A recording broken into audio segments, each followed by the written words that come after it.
Mon mariage depuis plus de 25 ans s'effondre. Que dois-je faire? C'est le thème d'aujourd'hui en espérant que vous soyez inspirés par ce sujet. Ce programme a été enregistré à l'origine par Ricardo Melo de l'Institut Namasté le 18 juin 2019. Les audios sont préparés par des volontaires de la Pilule Inspirante. Notre équipe de collaborateurs a toujours besoin d'aide. Soyez vous aussi volontaire dans notre cause. Rejoignez notre page sur Facebook, Pilule Inspirante. Bonsoir mes chers amis, bonsoir, je vous souhaite une excellente soirée. Nous commençons une nouvelle pilule du soir. La pilule du soir, c'est un échange bienveillant. C'est un espace ouvert pour que vous puissiez parler et poser des questions. Aujourd'hui, je voudrais répondre à la question d'une dame qui dit « Je suis mariée depuis plus de 25 ans et j'ai beaucoup de problèmes avec mon mari. J'écoute les pilules qui me donnent de la force et ma foi en Dieu surtout, ce qui me fait avancer. Mais j'avoue que je ne suis pas heureuse.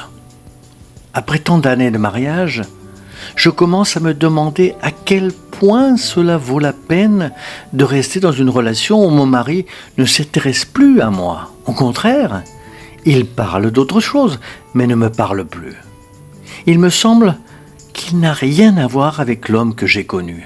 Et en même temps, je me demande si cela vaut la peine de se séparer et de tout recommencer à zéro. Dans quelle mesure devons-nous continuer à souffrir ainsi ou passer à autre chose? Aidez-moi, je vous en prie. Il n'existe pas de formule toute faite ou magique pour prendre les meilleures décisions.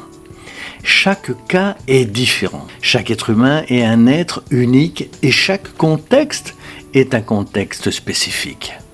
Il est toujours important de commencer notre réflexion, encore plus lorsque nous répondons à des questions profondes comme celle-ci, en nous rappelant que nous devons comprendre les caractéristiques de la vie et les propriétés du cœur, afin que, à partir de là, nous puissions prendre les décisions les plus sages de manière plus éclairée. Chaque fois que je reçois des messages comme celui-ci, issus de mariages compliqués, je comprends très bien que ce n'est pas facile, car j'en ai déjà vécu un avant d'arriver où je suis aujourd'hui, Dieu merci. Je l'ai vécu personnellement, et je sais très bien que nous nous demandons « Mon Dieu, dois-je rester? Dois-je partir? Jusqu'à quel point puis-je insister? Jusqu'où dois-je aller ?» Ce genre de doute fait partie de l'âme humaine. Et ce que je peux partager avec vous, ce n'est pas quoi faire en termes de prise de décision, car bien sûr, il s'agit d'une décision unilatérale. Et la responsabilité appartient à 100% à chaque personne qui la prend. Mais je peux partager une partie de ce qui a fonctionné pour moi. Et bien sûr, j'espère que cela pourra vous aider d'une manière ou d'une autre. En matière de relations difficiles, surtout dans le cas d'une relation à deux à long terme, la première chose que j'ai appris est la suivante. Aimez-vous la personne avec qui vous êtes? Si oui, de quel type d'amour s'agit-il? Cette réponse est très importante. On aime souvent la personne qui est avec nous. Le mariage va mal, mais on ne se voit pas avec quelqu'un d'autre les prochaines années. Nous ne voulons pas nous voir dormir, nous réveiller, avoir des relations intimes avec quelqu'un d'autre. Nous aimons la personne qui est à nos côtés. C'est une circonstance qui dure parfois plus longtemps en raison de divers facteurs. La relation se refroidit, mais c'est normal que dans ce contexte, il y ait de l'amour et la recherche d'un sauvetage de la relation. En premier lieu, je suis toujours favorable à ce que l'on fasse tout ce qui est en notre pouvoir pour sauver la relation. Toujours. Il est possible de suivre une thérapie de couple, ce qui aide beaucoup, c'est certain. Mais pour cela, il faut que l'autre le veuille. Ouvrez-vous à la consultation individuelle et apprenez à vous connaître, à découvrir ce que vous pouvez améliorer. Et cela peut aider à sauver la relation, mais surtout, faites l'évangile à la maison. L'évangile à la maison ne ramènera pas le mariage, mais il fortifiera le cœur spirituellement. Voyez-vous, J'ai souvent entendu des histoires de couples qui ont failli se séparer, qui ont commencé à faire l'évangile à la maison ensemble, parce qu'ils avaient tous les deux un intérêt spirituel. Ils se sont désintéressés l'un de l'autre dans le domaine conjugal. Et grâce à l'évangile, ils se sont remis ensemble. C'est beau tout ça. Ce sont là des précautions élémentaires que nous pouvons et devons entretenir. Alors si vous l'aimez, allez-y, foncez.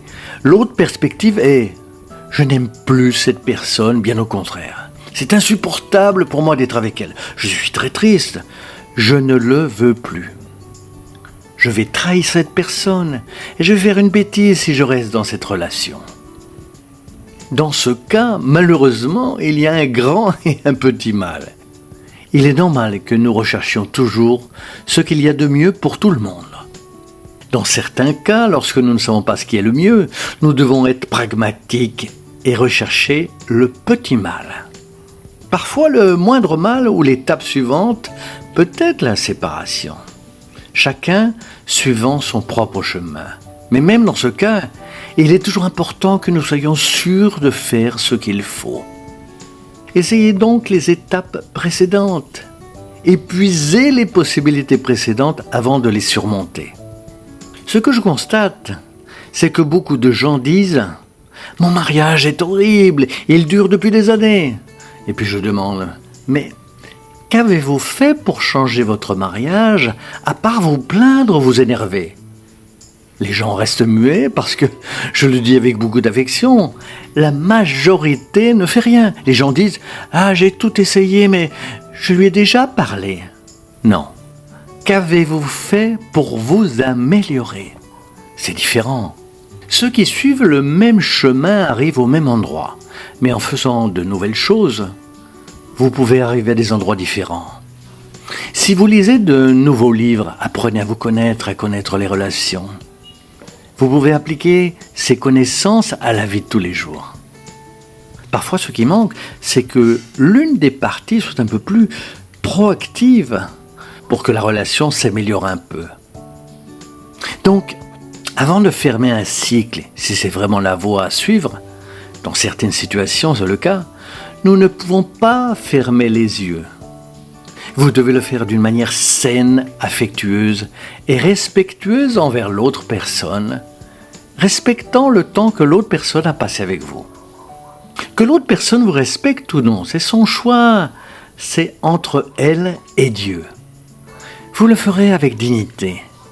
Mais avant d'en arriver là, assurez-vous d'avoir fait tout ce que vous pouviez faire ou d'avoir essayé de faire le maximum pour ne pas regretter.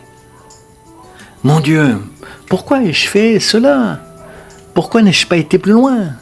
Je dis cela parce que lorsque nous fermons vraiment la boucle et que nous partons, l'âme se sent légère. Nous commençons à regarder en arrière avec tendresse et gratitude l'expérience bien vécue, et non avec le désespoir d'une décision impulsive.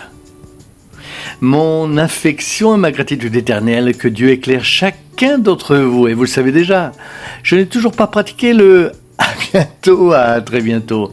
Bonne nuit à vous tous, mes amis, qui nous écoutez, et à demain.